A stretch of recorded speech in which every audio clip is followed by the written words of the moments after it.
All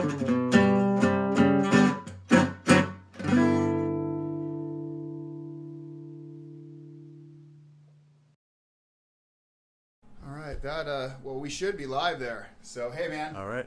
Dude, hey, thanks. So, thanks for being my first actual guest to come in person. So I got to start, with Greg online, and that was fun.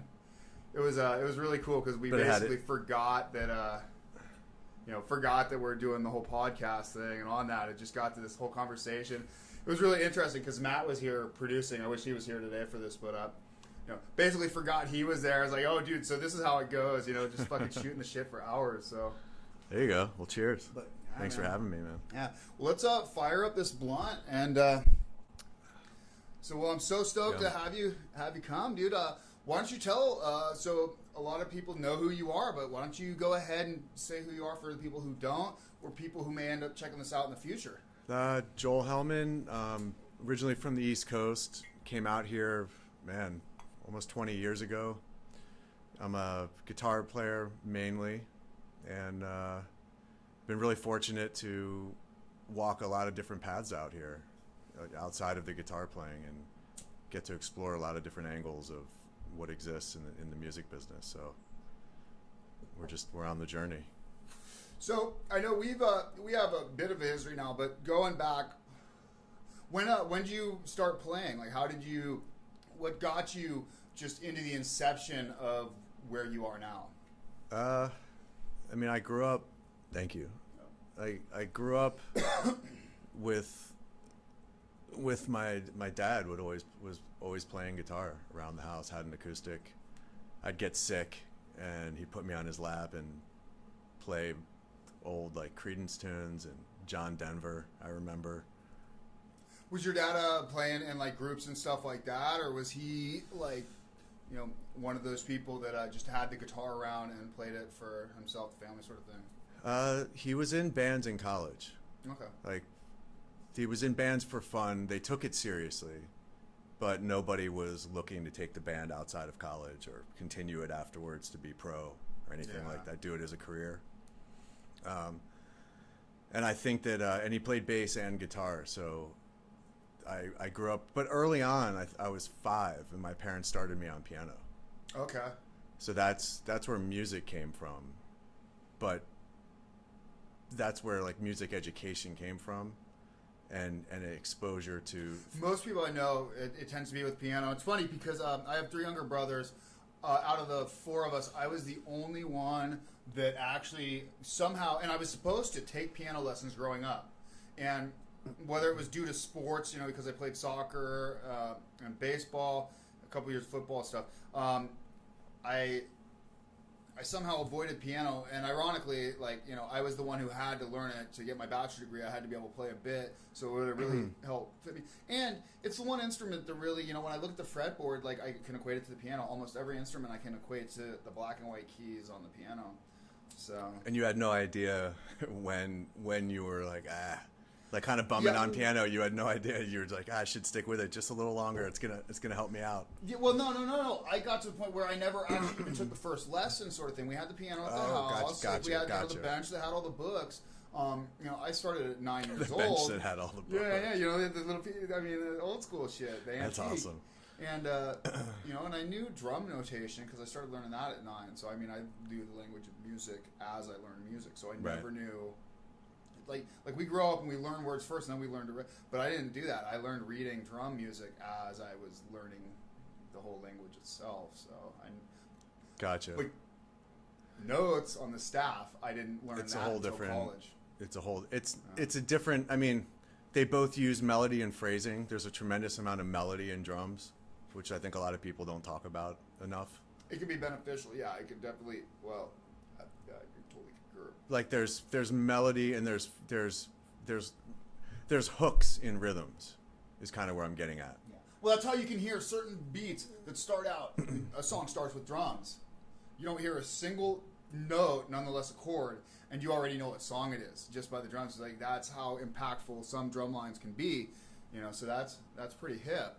Not only that, but a lot of those types of tunes, they're not just kind of the the album tracks that are later down on the album that we know as fans. It's like hit tunes are the ones that start with these drum beats. Yeah.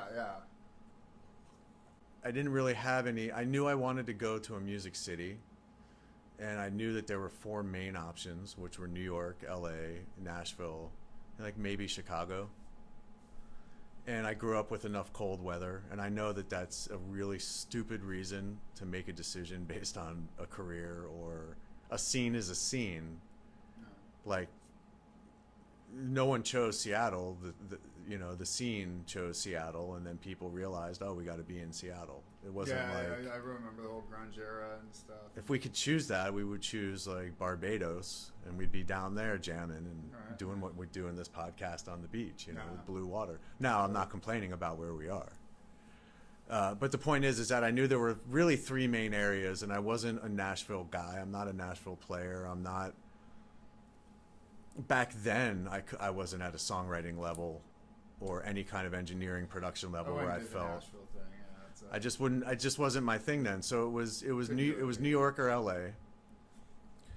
New York is incredible. My entire family, my mom's side of the family and dad's side of the family, are both from New York. So I grew up. I was the outlier being born in Maryland. So if anything, I grew up with being in New York half of the year sometimes with family. Grew up with all of the jargon. And one thing that I noticed is strange on the East Coast that I get from a lot of you guys, and I don't get because I'm a California native born in Berkeley, so it's California everywhere. Out there, right? I mean, you got Maryland, you got DC right there, you got Virginia right there. New York's not too. So the difference between Connecticut and Georgia. I mean, it's. So I have no Excuse me. I don't have a proper appreciation for how quickly you can be someplace else. Yeah, I mean, and when I see shit on TV about these interstate fucking police chases and shit, where it's like, they've now gone through 5 states. I'm like, how the fuck is that possible? It's like, it's in the East Coast. In an hour, yeah. You can drive through like parts of Rhode Island in like 5 minutes, like the tail end. You can just like pop right across. But that's one of the things I appreciate about my situations. There's so much stuff that I know that I don't know. Yeah. And so I like to hear the stories from people about it and be reminded of this thing. It's like, man, that's fucking cool that there's all these things in the world that are just happening. And there's so much the culture. Obviously, there's so much culture and stuff happening in New York, and it's really exciting. But it just wasn't. Disney, is that Tampa or is that Orlando? Orlando. Okay. Yeah. I've been out to Tampa. I had some friends that went to school at Full Sail. So Okay, when I was right. in the Army, we used to drive out there and hang out, and I got some interesting stories out there. But anyway, those are for another time. Yeah, I knew some Full Sail dudes when I lived in Orlando. Yeah, that's where we were when we were doing that circuit, because our piano player played at Jelly Rolls. Is that what it's called? It's a dueling piano bar in Disney. Yeah, I wouldn't know. I haven't been to Orlando. The only place I've been to in Florida is Tampa. These players, you just walk up and you tip. There's a jar on the piano, and you just throw whatever you want in there, and you request a tune, and whoever's sitting at that piano just plays it. There's never been a requested tune that one of those players at Jelly Rolls doesn't know. Like, they have our buddy that worked there for just extra money and for fun. He loved it. Because there's all these tourists that are at Disney, and so every single night. So this is the kind of place you never know who you might meet. So even as somebody, as a aspiring musician, actor, I mean, that's or whatever. Yeah, exactly. And but because it's every night of the week is a Friday, Saturday night because it's Disney. So it doesn't. People are from Norway and they're from Seattle. They're from wherever, but they're there and they're partying and they're hanging out and they're enjoying their vacation. Yeah. So he loved it, but the thing was he had perfect pitch, and a lot of the players he was telling us that work there have that. So if you just have an extraordinarily huge knowledge of tunes in your head to where you could sing the tunes, you basically figure them out. Most of the tunes, he said, they figure out as they're going because they have perfect pitch. I've always been curious. It's crazy, man. You bring up perfect pitch, and so I've heard of two two different versions, right?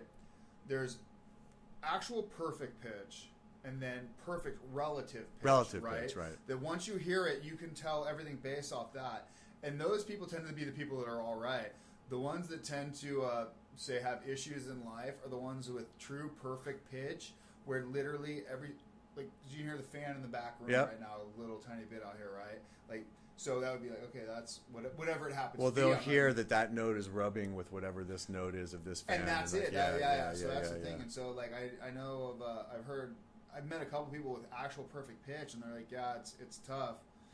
And and I've heard stories of some of these people actually like. It's also very useful. Our buddy Drew, when we drove from Penn State to the Jersey Shore. I'd almost assume you'd have to become a musician if you had true perfect pitch. Well, it's kind of like being able to. You're a great athlete and you're really tall. It's like you just kind of have to play basketball. Like there's no way around that one. Well, we're driving from volleyball. There's no way around one of those, either one, right? Yeah, I think you're probably going to make a little bit more money playing basketball. Tiny bit. Just a little. Tiny bit. Especially if you were the said person. So we were driving from Penn State to the Jersey Shore to play a wedding, and we had to figure out 30 cover tunes, and we just didn't have the time. And we picked up our buddy Drew, who's this guy that was playing at the piano bar. Years later, and from the car ride from Penn State to this place, I think it was in Red Bank, New Jersey, maybe 4.5 hour drive. He had charted out all the tunes. Perfect. Now the thing that's great is, like, there are times that I'll hear a tune, especially if it's on guitar. I'll say like, okay, that's a G, that's a D, that's an A. And then if I picked up a guitar, I might find out that it was it wasn't a G and a D, it was an F sharp, and like that kind of a thing. But the relative chord progression was correct. It just, instead of starting on a G, it started on an F sharp. Gotcha. Yeah. So it transpose on the spot. Yeah. So it was G flat, D flat, A flat, whatever. And check it out. So that goes back to the whole. Okay, if you learn music, you could probably do that. If you just learn tablature, good luck. But that was the thing, is like so much of the upbringing, when you're not inundated with the internet and with all this stuff, where you just have your instrument and you just have like some notes written out in front of you, is you have all the time in the world to just sit with your fucking instrument and play it and hear it. Yeah, I didn't have a computer to fuck around on, so I had to spend hours and hours in my garage with my big ass gigantic headphones on and my old school piece of shit metronome and my little stereo to play songs, dude. And that's what I would do until a friend would come knocking on my garage door, say, hey, let's go ride bikes. Dude, it just fucking frustrates me, like, sitting here thinking about it. Like, all these players, I narrow it down to guitar players right now because that's my world of thought. But like, all these players, even drummers, anybody, you go into your little studio and you put on YouTube, you put on some tracks, and in your case, you'd put on backing tracks that have all the shit in it, except drums. I mostly even play to the drums nowadays. I don't even care. Excuse me. But then you put it on, your headphones on, and in our case, guitar players put their headphones on and they plug into their thing, their Apollo or whatever they're plugging into, and they're going right in and they're pulling up their little, VST amp, their little plug-in virtual amp. Yeah, and then you're playing, and you're playing with a track, and you feel like you're playing with a band, and there's a lot of great stuff to being able to play to tracks. There's a tremendous amount of value for me to be able to bring this in to MI and do an open counseling and plug it in and put on some backing tracks and just play, and then have a student play and be able to talk to them immediately and show them real, like, interact with a live band, so to speak, without having the band element, which is a whole nother concept of the feel and tempos and energies and emotions, and that's a whole different thing. But what I'm getting at that frustrates me is the fact that nobody growing up today that plays a real instrument you think that you have a luxury with all this stimulation and being able to play along with a symphony and plug in and have all this shit right there, but nobody sits with their instrument and just like in your case, how many people are just sitting with a snare and just hitting it in different spots and realizing if you hit this snare in 10 different spots in 10 different ways, there's 100 different sounds that come out of those 10 by 10 combinations. Yeah. You know what I mean? I do. I mean, sorry, man. I get it's no. You get me thinking about the way it was, and like we were lucky. So I have a drum student, and this tends to be across the board with a lot of them. You know, where it's like playing to the music, right? And so I'll get everything set up with a click, and they're playing drums along with it. Everything's fine. I'll turn off the music, the click's still going, and just the beat goes to shit. It's like you just had a second ago. What's going on? And I know what's happened. It's just like they're just not taking the time to sit down and do it. It's like you listen to music. It's a crutch. Go on, but it's getting them to really take the time and to find the passion of the instrument to want to take it to the next level, not just be able to do, you know, to fit into. They're fitting into something that's really not a true essence of music. Especially as a drummer, it's like, dude, you're the one that everybody else is going to follow. You don't get to follow anybody. The music is not a crutch that you get to follow. You as a drummer, because there's a reason why they call it a drum throne. Right. I mean, I don't. You're the one cueing everyone. I don't mean to be, you know, condescending in any way to any other musicians, but in the format of a rock band, a blues band, a funk band, any sort of modern contemporary Western band where drums is the backbeat, any other instrument can drop out at any point, and it's okay. But if the drums drop out without any sort of setup, everybody looks around like something's weird, something's wrong. So, and try to explain to these guys, you can't do that. You have to be so solid with yourself that everything else can be going, that you own it. Dude, you couldn't be more right. And think about it this way. As a drummer, where that, as you said, that drummer was like that in that example, that drummer's using it as a crutch, the music. The true drummer, the music stops. It doesn't matter because the music's in their head. You know,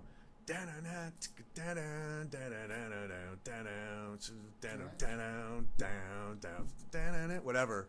And so you could turn the music on and off, and that it doesn't matter. The drummer's just going like, oh, you turned it on and off? Whatever, man. Yeah, I'm over here playing the tune. Because how many times I've lived my career in gigs, I can't tell you how many drummers have helped me through gigs, giving me cues. Setups, dude. Setups for solos, setups for riffs. And which most of the time, any good drummer is probably not even thinking about it as a setup. They're literally playing something that is musical because it makes sense in the spot, and at the same time it tells everybody, oh, this must be where we're going because, well, this goes what you said. The melody behind drums that most people either discount or underrate or something, that it's like you don't think about it till it's suddenly there, and it's like, and fills tend to be the spots, right, where it's like, oh, dude, there's a fill going on, and you could tell when it's finishing up and going to the downbeat starting the next phrase. Like, good drummers just do it instinctually. No, you're right. You're totally right. And my only point to saying that is that I specifically asked them, like, oh, really? Okay. Where that thing, where I need to do that, where it's not a thing that we do together, that they're cueing. They're not cueing the band, but I have to do something for the singer that they're waiting for my slide. Yeah. So I asked the drummer to give me a hit, a cue, in a certain way, so that I know when I hear that my next thing is that slide. A lot of people ask me to do that, even if something's just like and a one, and you know so how, that they know the one is coming up there, right? Because the rest of the music might be like coming in on the two, but they need to feel the one, so you just kind of give them the one without accentuating it, so they can feel it. And the thing is the only way you can do that as a drummer is if you've mastered knowledge of the whole fucking tune. You know all the instruments and where all the little things are, and all, because you've separated everything into 16th notes or 32nd notes. Yeah. And so like there is, you're right, like people are like, it's like, I've gotten a lot lazier, dude. People only get 8th notes from me these days unless they pay more. But in your head, at least, though, you've broken it down. Oh, yeah. Kind of like those notes in my head. Kind of like, oh, that guy's not, he's not the good athlete, or he sucks at this sport, so let's throw him in goal. It's like, he's not the good musician, let's throw him on drums. It's like, no, the drummer and the goalie's your best athlete. The drummer is your best musician. I mean, that's when it's working. You mean when the best guy that hangs out with the musicians? Hey, man. Hey, how you doing, Jif? Sometimes Dude, we got a whole new pot of Jif. You ready for some more coffee? I'll do some more. But, hey, I also will say that sometimes it's the singer that's the person hanging out with a bunch of musicians. I will neither condemn nor condone that statement. So this week, on my opinion, for getting higher with Maya segment. Miah-pinion? Miah-pinion. That's the name I decided to end up go with because there was all that. Remember, I had the poll. I love it. So it was Miah-pinion. just my opinion, and I was like, dude, you know what? I want it to be simple and catchy. The most simple thing, my opinion. MIAH-PINION. My opinion. You know. And anyway, so yeah, so we'll have the Getting High with Maya segment, and then we'll have the Herb of the Week, which this week. We'll be smoking the train wreck. I don't know if yeah, great bud. Anyway, so I'm gonna twist this up. This is a theoretically 100% sativa, although, as any of us know, everything has been crossbred because we want all of our plants to be as tall and yet as bushy as possible. But you can't get that with 100% of anything. So, yeah, if you want. All of for all intents and purposes, though, we're going to be smoking a high THC indica, right? Sativa right now. You can't have all the 100% of all categories. Yeah. So, and I'm rolling us a fatty, out at St. Rock out in Hermosa. That's a great club. Yeah, man, I love that place. Dude, it's a clean air out there at the beach. Went out to see you guys. Yeah, you did that gig, and then we hung out afterwards with that fucking 10-gram. Yeah, well, there was blunt, there was a time that you were playing out there. Remember that blunt joint? That's 7. Yes, no, it was a 7 gram because it was a fucking 1/4 ounce joint. It was massive, dude. And it was like that cone thing, and it was like 6 inches long or something. There's a picture out there of me smoking it with my Dr. Faded hat. You and me, and Justin are back there. Yeah, and Kenny Etchison. I remember Kenny got Kenny probably doesn't want me telling this story on here. You can just edit that one out. Yeah, I'll just leave that part in, but I'll leave it there. I won't go any further than that. He didn't inhale. we had a big circle of spectators. Let's put it that way, while we polished that puppy off. Yeah, man, I haven't inhaled once today. That was a good night. Yeah, man. So, recently, man, you've been getting into a lot more serious shit. I mean, you from doing your open counseling over at Musicians Institute to working. Do some stuff with Vi, was it? I was brought in. Here you go. Thank you. By my really good buddy Stieg Matheson, who's the head of guitar, head of GIT, head of guitar at MI. He was gracious enough to bring me in to work with Steve I and side by side with him and Steve I and the rest of Steve's like really close knit team on the Big Mama Jamma Jamathon. Yeah, that was. Tell us about that because a lot of people don't know what that was, but it set a world record as far as I know. It did. It was not a Guinness verified technical world record, but there has never been a 54 plus continuous jam of contemporary music. That's 54 hours of nonstop music. Yeah, and you know what? It's funny because in the wee hours, because we had to keep everything moving 24/7. Yeah. There might have been, and I think this is why the Guinness record wasn't pursued officially, because the list of rules and the parameters are really strict. Yeah. And there was too much to worry about, this being the first event of its kind, and doing it at the Live House at MI, which is a brand new venue. It was the first event. They turned on the electricity, like a couple weeks before the event. Like, there wasn't even time to do a mock event just to test the venue. And there were other decisions that were made that definitely I was not involved in, and that I can't speak for why they were made, but we didn't go down that route. What just made it not as smoothly as it probably could have ran? It was probably something to worry about that didn't need to be worried about amidst all the other stuff, all the other details. So Stieg brought me in, and I got a crazy opportunity to work side by side with Steve Vai.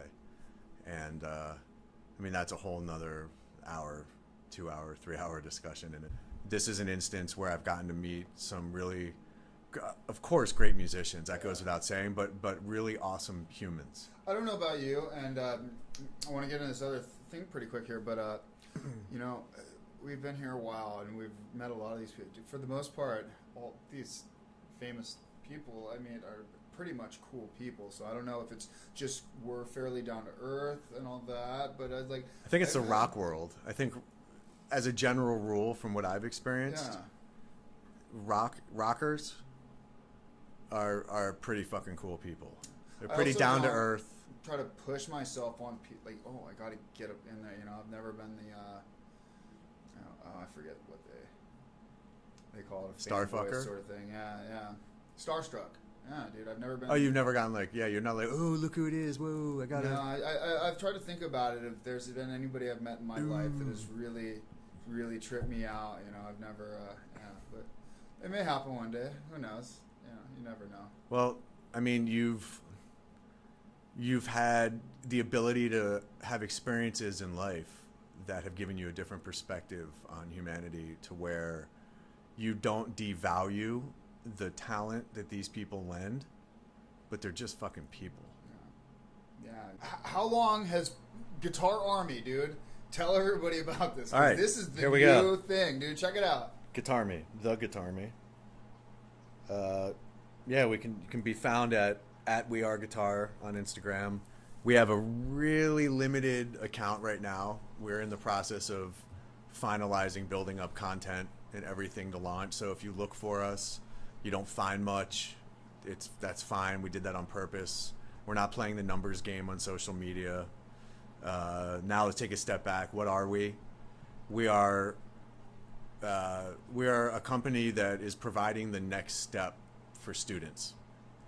And what that means is you got people that are playing in their bedrooms to YouTube videos, they're learning, they're in lessons. You got actual students that are in, technical students that are in classes and classrooms at USC and UCLA and Berkeley and MI and all these schools. You've got kids that are taking, and adults that are taking classes. So a student means a lot of things. We'll kind of start with students that are in classrooms. I mean, my students range from 4 years old to 69. That's what I'm saying.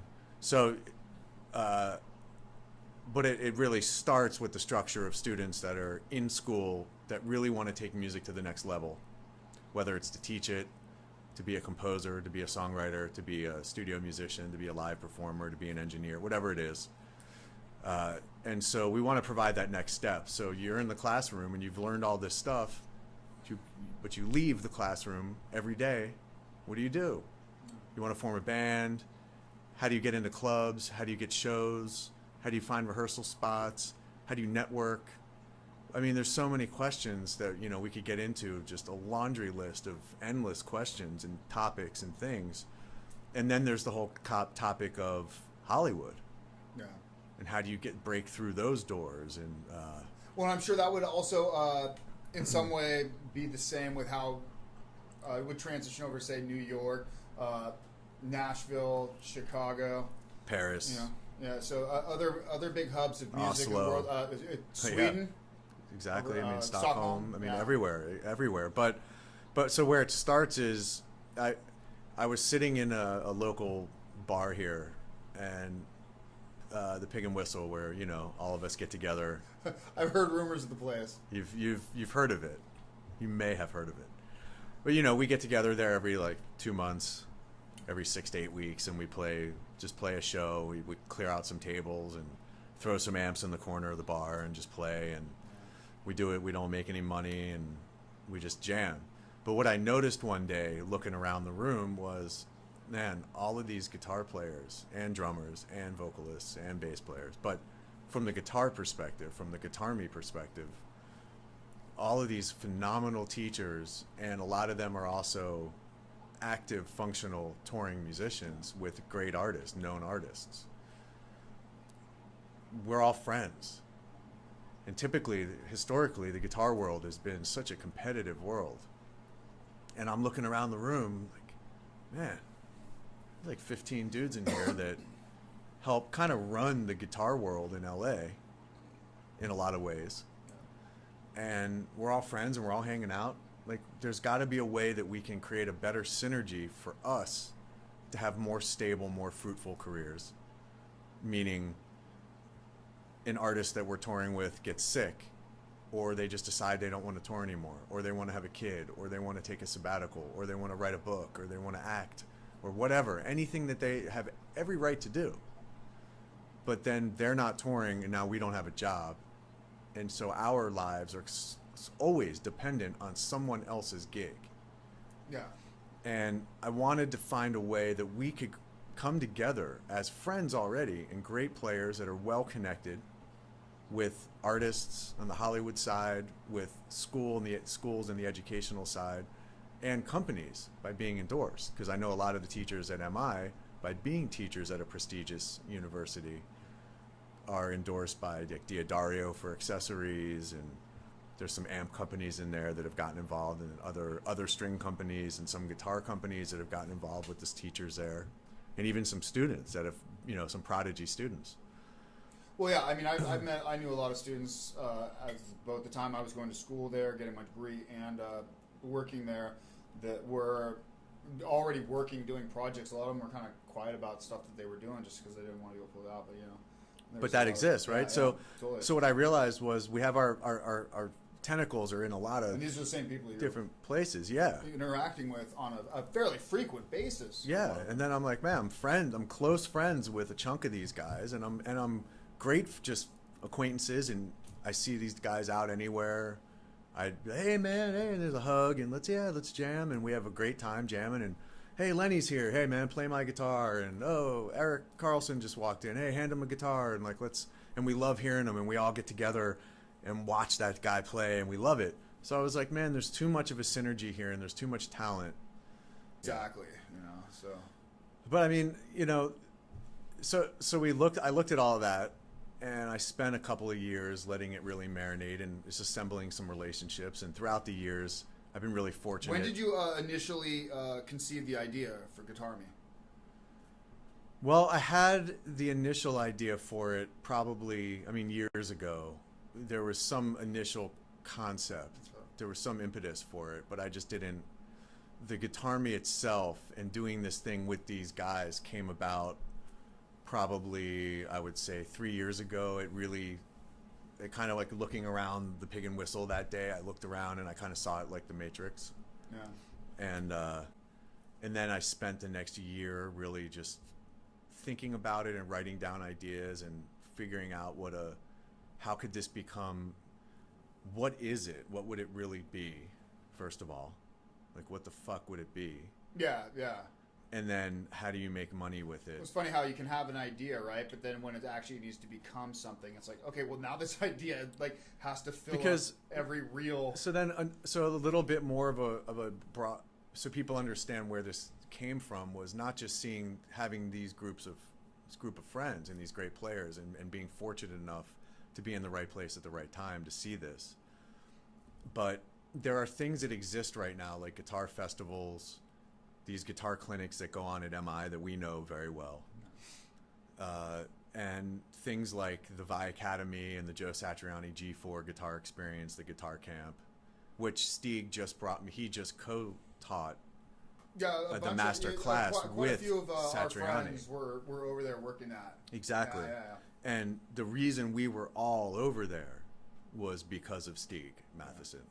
He was asked by Satriani personally, or his team, and then Satch, to come in and co-teach his master class last month, the beginning of last month. I got to give a quick shout out because you may know, but most people don't. But my very first drum teacher was Jeff Campitelli, who amazing played with Joe for years. So I studied with Jeff from 92 to 94, and I love his drumming. that was really, he was the guy, you know, I mean, I played drums and stuff, but he was the guy who sat me down and said, okay, here's all the shit you really have to learn, and here's how you have to approach drums if you want to be successful and you want to make money doing it. So big shout out to Jeff. I love that. Yeah. I love that. And that in a nutshell is essentially what Guitarmy is trying to do for the guitar world, which is like, here's, okay, you know the modes, you know the scales, you know the notes, you can play the shit out of your instrument, but like, what do you want to do? We can, you know, so what, okay, so step back.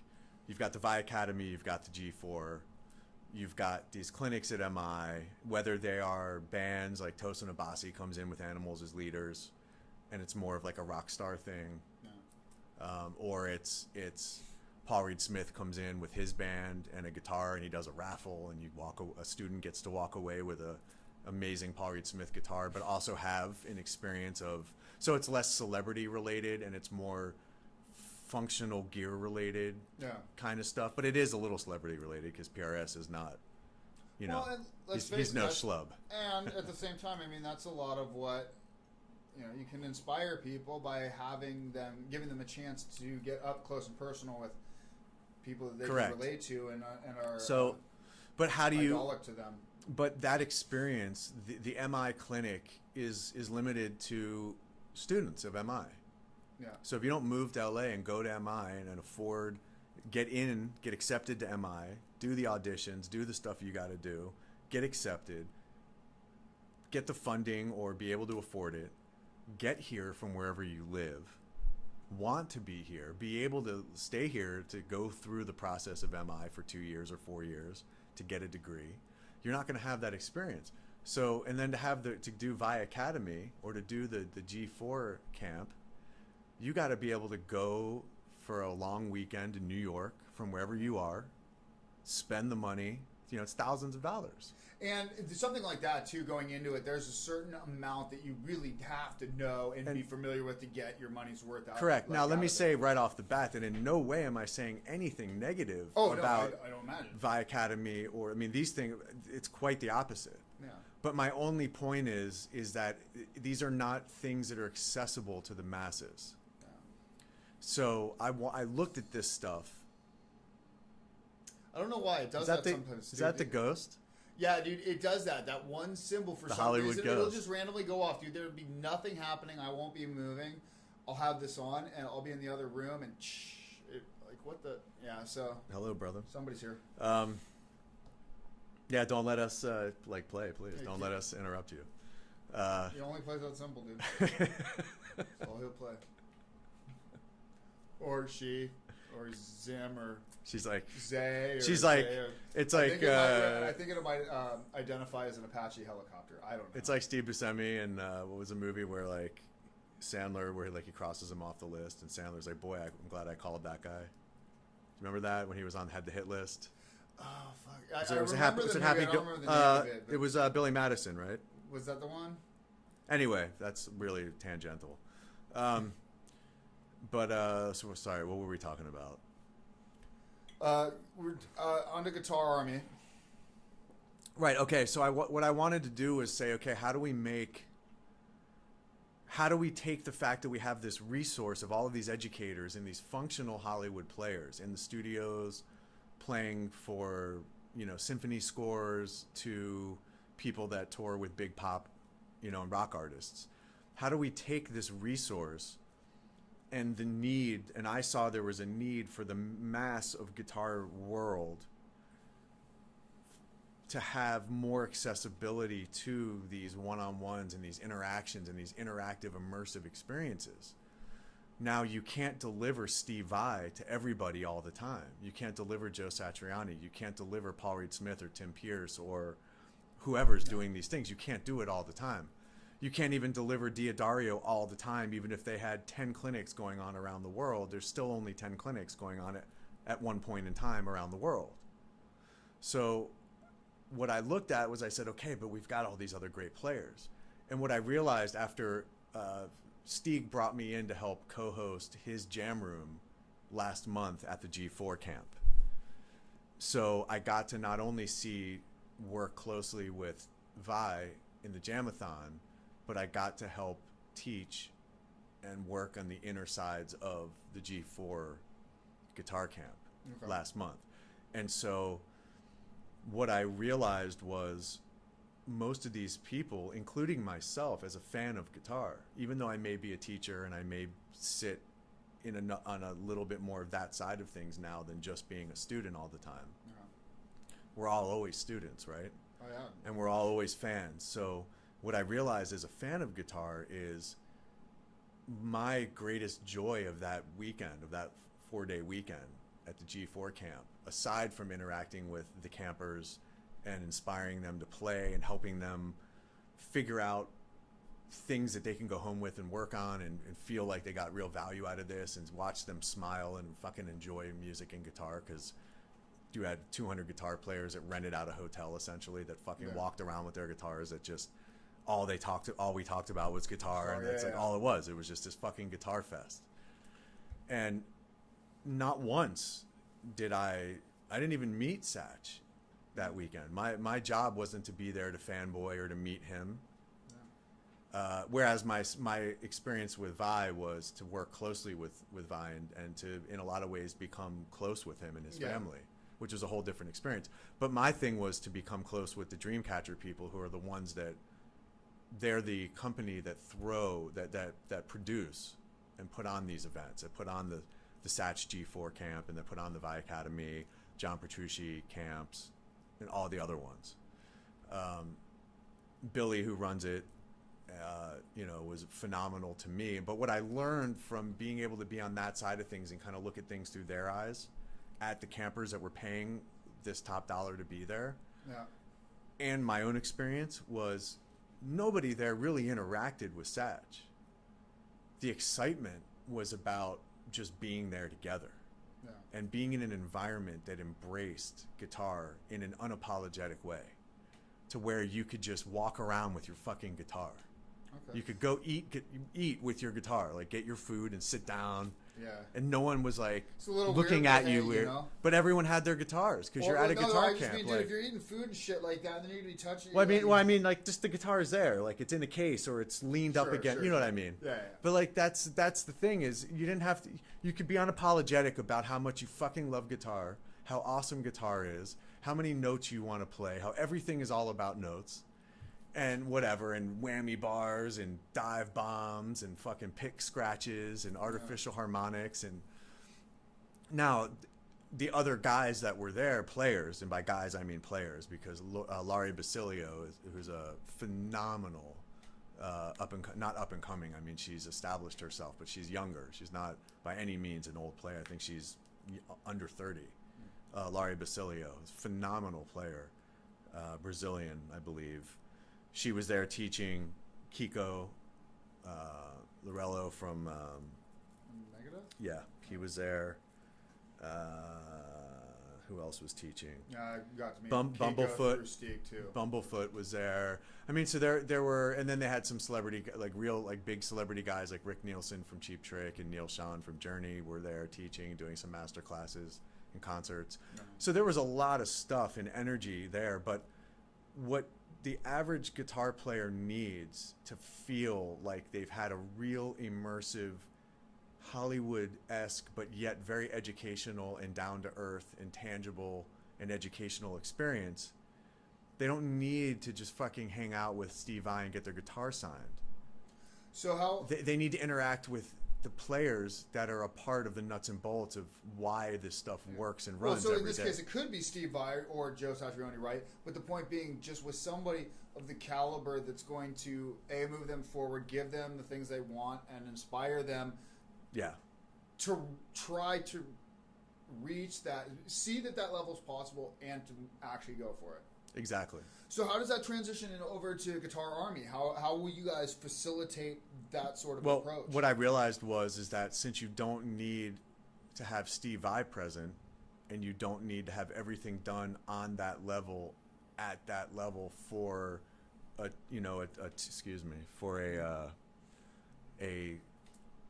4-day weekend at a specific hotel in Palm Springs where you got to carve out time and take time off work, and it makes it very exclusive, right? How do you make it less exclusive and more available to the masses? Well, you have to have it available on a much more regional level, and you have to have it available at a level that's affordable for everyone involved, including the people that are working the event, the artists that are lending their time. So by seeing that I have this network of friends and then an ancillary network based off of that of teachers throughout this network in LA in general, spread throughout USC and MI just alone, there's you know, dozens, if not 30, 40 guys already, players, that do this for a living, and all they want to do is have a chance. It sounds like the sort of thing, if you were to actually just publicly advertise for it, you'd probably get a ton of people. Dude, I'm the guy. That's the thing. And what we want to do, what we're also doing is we're aggregating these resources to create a synergy for the people that are a part of those resources. So you teach at MI, but maybe you don't want to teach at MI forever. Yeah. You have your own style, you have your own knowledge, you have your own brand, so to speak. So we want to give you a platform to where you can really embrace that aspect of what you do also, where it's not just an MI education, but what's next? What do you see that's going on there that you can add to? Yeah. One of the things I heard while I was in school a couple different times, said a couple of different ways, but essentially, and I'm paraphrasing, but it just, you know, when you get out there, there's all this competition, so you either try to fit in out there or you establish your own clique. And that's essentially what it seems that most successful groups do, is there's people that get hired within a group and everything stays within that and it becomes established. And it just seems that you tend to be in a larger place than most, in the fact that you're right here, centralized in LA. You're surrounded by a bunch of great players that teach at a college that are busy playing. Well, everything we've already covered over. And so it's just you have the ability to operate on a larger scale right out the gate doing it, because you have access to these players that, well, frankly, due to charisma and things like that and opportunities that have presented themselves to you, you have access to all these players. You know, you're involved with them. Exactly. And through the diligence and your own work, you got yourself to a position as a pro musician where you're good enough that you're wanted by them as well. Exactly. And then there's two other aspects to Guitarmy that are really interesting, where you have this MI-based, educational-based, Hollywood kind of foundation perspective. But then I come from more of the songwriting and hired gun side of Hollywood, where, I mean, everything from working closely with Prince's musical director to doing gigs with Gavin Rossdale from Bush, kind of led me to getting an endorsement deal from Gibson last year. Todd Harapiak over there is just incredible and has been really welcoming to the Guitarmy and what we're trying to do for the world of guitar in general. That's your guitar rep over at Gibson? I mean, that's like everybody's guy over there. Nice. He's the man. I mean, I've been really blessed because obviously I'm not Slash. You know, I'm not you know, Vivian Campbell and Def Leppard. I'm not Chris Traynor and Bush, even though I did a couple gigs with Gavin. You know, I'm not at the awareness level of these guys. So for Todd and for Gibson to welcome me in there and kind of give me a home was really incredible. But coming from that angle and then meeting up with this educational side of things and this kind of inner framework of Hollywood side of things, and then our third partner, Ryan Singer, comes from the business side of the industry, where he's managed some huge bands, some huge producers, huge musical directors, but he's kind of a chameleon. Like he works on his own as a consultant. I think is a way better way to describe him. Yeah. So he's coming from looking at things through the eyes of how do management companies work, how do marketing companies work, how can we leverage things that we're doing a little bit differently so that we can position ourselves in a unique spot to where we're needed, and we solve essentially a problem that exists. Well, you feel a niche that is wanted, is desirable, and at the same time is sustainable. Yeah. Right. Exactly. So that's what we're doing. So I mean, we're It almost, in some ways, it almost sounds like forming a sort of guitar union.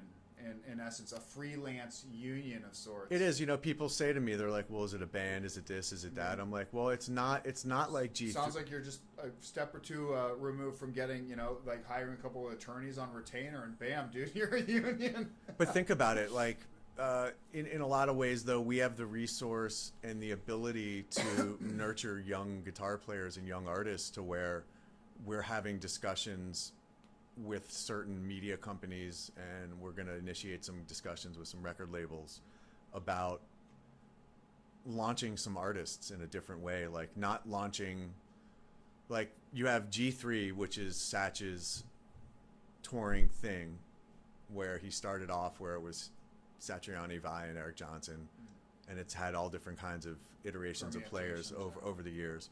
You have Vi has his Generation X, which are the 5 guys, which is Tosin Abasi, Zach Wilde, Yngwie Malmsteen, Nuno Bettencourt, and Steve Vai. And that's a traveling act, but it's got a style and it's got artists that are attached with a brand, whereas Guitarmy is just about guitar. So when you think about guitar-driven music, it's easy to think about Steve Vai. It's easy to think about 80s music, hair metal, hair music, and that kind of stuff. But what people don't realize is guitar-driven music is sitting at the dock of the bay, Otis Redding with an acoustic guitar and singing sitting at the dock of the bay. That's a guitar-driven tune. Bob Dylan is guitar-driven. Tom Petty is guitar-driven. There's a lot of James Taylor is guitar-driven. There's a lot of guitar-driven stuff out there. That it doesn't mean that you're sitting there playing these crazy leads or tapping or doing any of the shredding.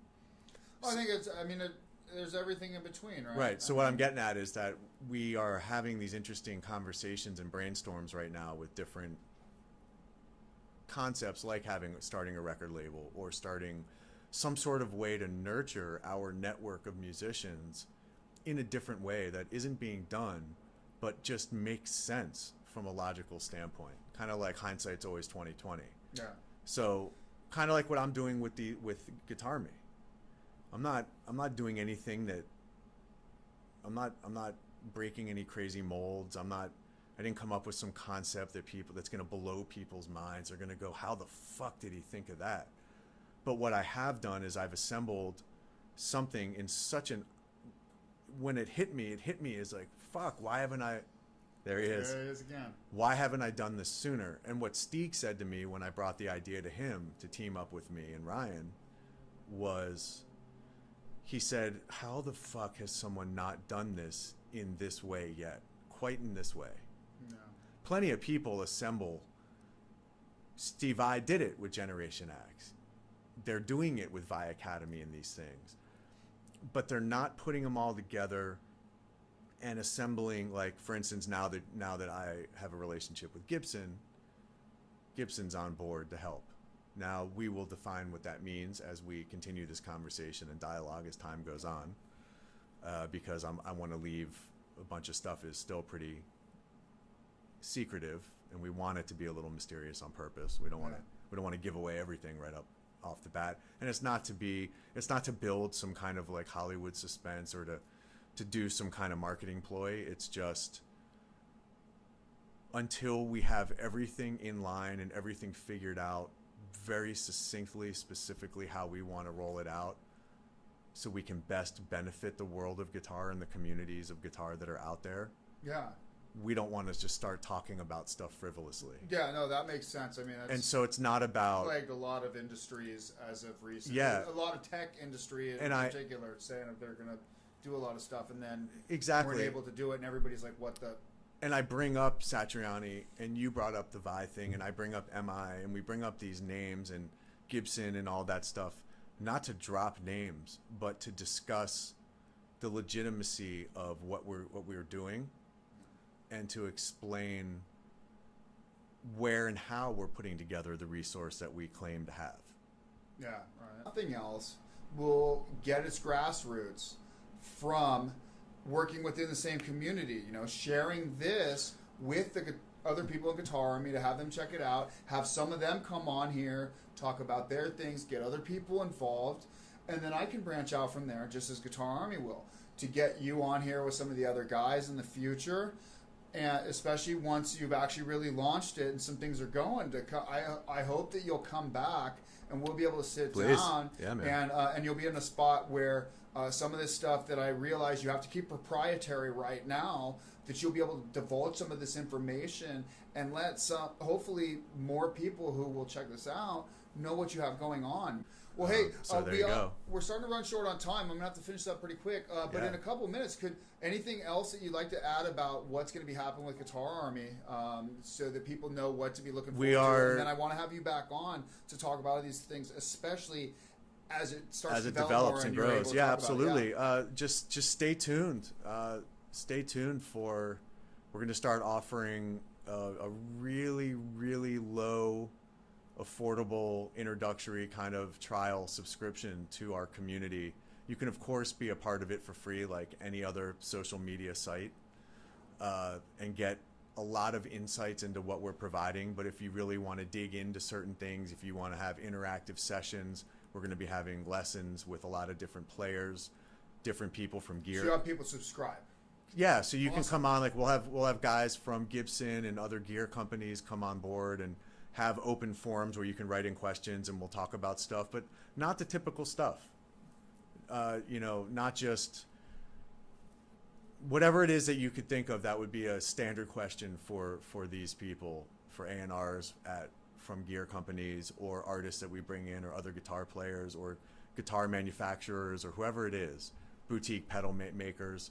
We're going to talk about we want to get into really like what was it like to be a boutique pedal manufacturer and overcome the onslaught of just how many pedals were out there, and a grip of stuff for people to get into. A ton of stuff that's very different. If they're willing to subscribe, and probably and when I say a low introductory price, I'm talking like $5 a month, something really small to where the value you'll get out of it with lessons and other things that are offered. Once you got it up and running, I'll have you come back on. You could tell us more about that. But that's kind of where it's heading. As far as right now, you were saying the site's up. It still has some work to be done. But if you don't, any plugs that you want to give to anybody right now, dude, please, including the sites of the Guitarmy and everything. I would just say right now, keep an eye out for @WeAreGuitarmy, spelled this way.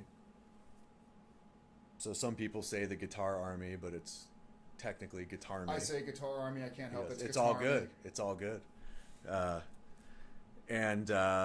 Again, let's just go over extraordinaryfamilies.org and the jamathon.org, which was the Steve Vai event to raise money for extraordinary families. And how about if people want to check you out personally, your guitar, if they want to hire you to play some guitar and stuff? How would people contact you? Best way is Instagram @Joel Hellman Guitar, all one word, HELLMAN, Joel Hellman Guitar. Okay. And just one more quick shout out to Stieg Matheson, Ryan Singer, and Todd Harapiak at Gibson. Dude, well, hey man, I really appreciate you coming to do this. This is Thank you, brother. Joel Hellman, Thanks everyone. for having me, man.